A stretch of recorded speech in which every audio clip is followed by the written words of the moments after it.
नमस्कार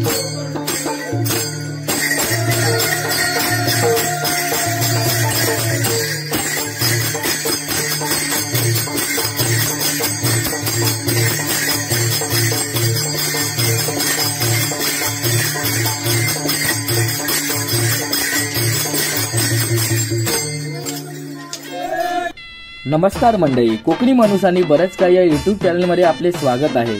तर नुकतीच फाल्गुन महिन्याची सुरुवात झाली आहे आणि आता चाहूल लागली आहे ती फाल्गुन पौर्णिमेची म्हणजेच होळीची। लहानपणी तुम्ही होलिका आणि भक्त प्रल्हादाची गोष्ट ऐकलीच असेल। हिरण्यकश्यपाने आपल्या मुलाला मारण्यासाठी आपली बहीण होलिकेची मदत घेतली, परंतु भक्त प्रल्हादाच्या नामस्मरणाने होलिकेचीच राख केली। तेव्हापासून आपण हा दिवस हुताशनी पौर्णिमा म्हणून साजरा करतो। तर या शिमग्याची माहिती आपण या व्हिडिओमध्ये पाहणार आहोत। तर हाच होळीचा सण आपल्या कोकणामध्ये शिमगा या नावाने साजरा केला जातो। कोकणात विशेषतः रत्नागिरी जिल्ह्यात शिमगा सण सुमारे 5 ते 15 दिवस असतो। प्रथेप्रमाणे फाल्गुन शुद्ध द्वादशी, त्रयोदशी किंवा पौर्णिमेला होळीचा मुख्य दिवस असतो। फाल्गुन पौर्णिमेपासून ते फाल्गुन वैद्य पंचमी पर्यंत हा उत्सव साजरा केला जातो। यामध्ये मुख्य काम म्हणजे ग्रामदेवतेची पालखी सजवून त्यात रुपये ठेवून पालखी देवळातून सहानेवर आणणे। सहान जागा मुख्यत्वे करून गावाकडची चावडी असते, तर गावदेवीचे देऊळ हे दूर जंगलात असते। या मंदिरात सर्व गावकरी एकत्र येऊन पुढील 9 दिवसांच्या कार्यक्रमाचे नियोजन करतात।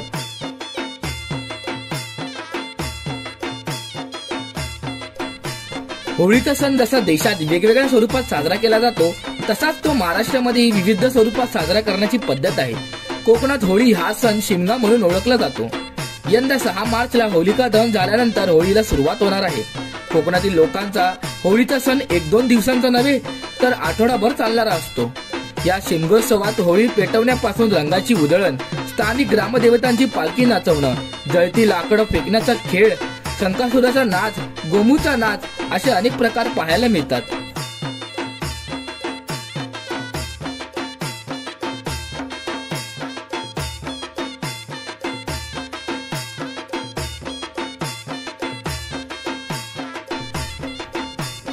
कोकणामध्ये मैदानात, सार्वजनिक ठिकाणी आंब्याच्या ताड्याच्या झाडाची पानं, झावळ्या, सुक्या काड्या तोडून आणल्या जातात। माड्याच्या आणि पोफळीच्या झाडाचे ओंडके एकत्र आणून होळी रचली जाते आणि सजवली जाते।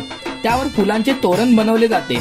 सूर्यास्तानंतर संध्याकाळी फाल्गुन पौर्णिमेला ही होळी पेटवली जाते। त्याची विधिवत आणि गावकऱ्यांच्या मानाप्रमाणे पूजा होते। पुरणपोळीचा नैवेद्य दाखवला जातो। यावेळेस होळीबोटी फेऱ्या मारत बोंबा मारल्या जातात। होळीच्या निमित्ताने वातावरणातील आणि मनातील विनाशकारक विचार दुर्गुण पेटवून त्याचा नाश व्हावा ही धारणा असते।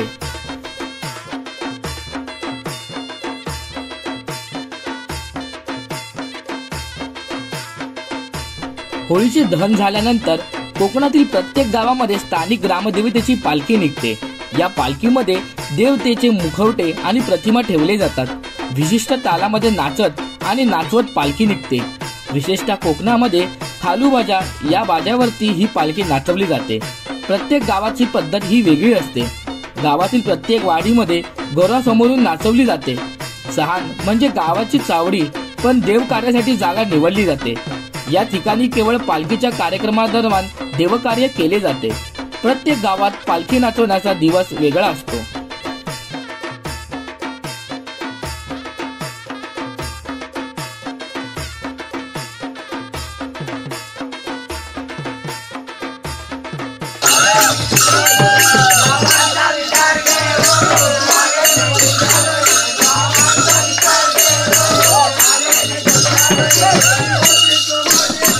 प्रत्येक घरात पालखी होऊन गेली की गावाच्या पद्धतीनुसार त्या घरामध्ये अनेक प्रकारचे खेळ साजरे केले जातात। यापैकी एक असतो शंकासूर। विविध गावचे शंकासूर मंडळी आजूबाजूच्या गावामध्ये घरोघरी आपली कला सादर करत घरोघरी फिरत असतात। यांना नमन मंडळ असेही म्हटले जाते।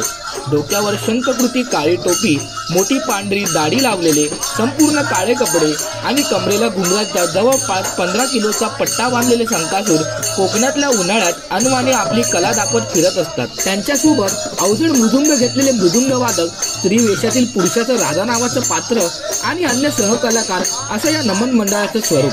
कोकणातील प्रामुख्याने शेतीवर अवलंबून असलेला कष्टकरी समाज संकासुराचे खेळ सादर करतो। शिमग्याच्या काळात शेतीची बरीचशी कामं संपल्यावर या समाजातील काही लोक उपजीविकेसाठी गावोगावी आपली संकासुराची पारंपरिक कला सादर करत फिरतात। त्यातून मिळालेला शिदा दक्षिणा या स्वरूपातील उत्पन्नातून आपली गुजारणा करतात। गुहागर, दापोली, दाभोळ, आसगोली, पालशेत, पालपेने, निवोशी, वेळम, वरवेलीमधील रांजणेवाडी व शिंदेवाडी वगैरे विविध गावातील ही कला आजही जोपासून दिसून येते। संकासुराचा आणखी एक प्रकार म्हणजे काठ्यखेळ। यामध्ये मुख्य पात्र हे संकासुरच असतं। त्याचा पोशाखही सर्वसाधारण संकासुराप्रमाणेच असतो। सोबत 2 पकवाज वादक, झांज वादक आणि इतर सहकारी असतात। परंतु याशिवाय त्यांच्यासोबत डोक्याला पागोट, अंगात लांब बाह्य अंगरखा आणि हातात लाकडी टिपऱ्या घेतलेले काही सहकारी असतात। लाकडी टिपऱ्या घेऊन गुजराती समाजाच्या दांडियासारखे फेर धरून ते नाचतात, म्हणून हे काठ्यखेळ। आजगोली, अडूर या ठिकाणाचे काठ्यखेळ पाहण्यासारखे असतात। या सर्वांखेरीज आणखी एक महत्त्वाचा प्रकार म्हणजे नकटा किंवा नटवा। यात नकटा किंवा नटवा हे मुख्य पात्र असतं। नकटा साकारणाऱ्या व्यक्तीने चेहऱ्यावर लाकडी मुखवटा लावलेला असतो। निवोशी, दाभोळ येथील नकटे प्रसिद्ध आहेत।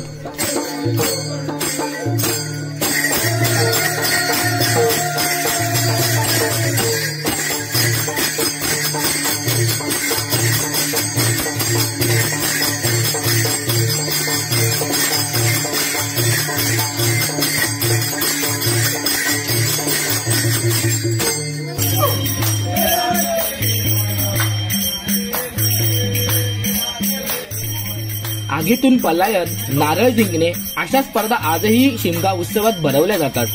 होळीच्या दिवसात जतीच्या रूपात गायनाचा कार्यक्रम चालतो। धुलीवंदनाच्या दिवशी ओल्या मातीतील लोळण घेण्याची प्रथा आजच्या काळातही सुरू आहे।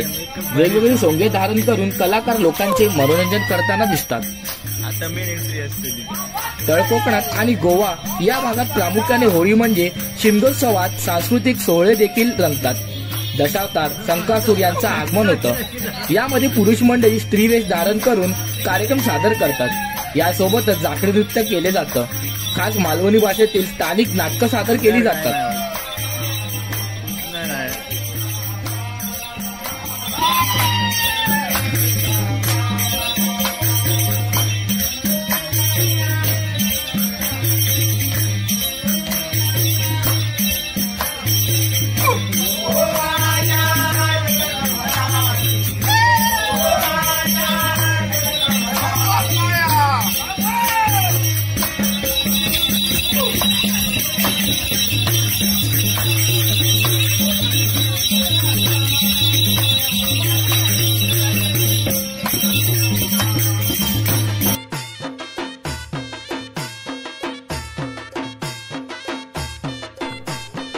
तर असा आहे हा कोकणातील शिमगोत्सव। होलिकेचे दहन, पालखी नाचवणे, विविध प्रकारचे नाच, खेळांचे नाच, विविध प्रकारचे खेळ अशा या उत्सवाची रूपरेषा असते। शिमगोत्सव आणि गणेशोत्सव कोकणातील चाकरमान्यांचा आस्थेचा विषय। त्यामुळे या सणांच्या दिवशी कोकणातील बहुतेक चाकरमानी हे आपल्या गावी जात असतात। त्यामुळे गाड्यांना देखील खूप गर्दी होते। तर मित्रांनो, अशी होती ही शिमगा उत्सवाची थोडक्यात माहिती। तुमच्या गावी शिमगा उत्सव हा कसा साजरा केला जातो हे नक्की आम्हाला कमेंटमध्ये सांगा। आणि व्हिडिओ आवडला असेल तर व्हिडिओला लाईक करा आणि नवीन असाल तर चॅनलला सबस्क्राईब करायला विसरू नका। धन्यवाद।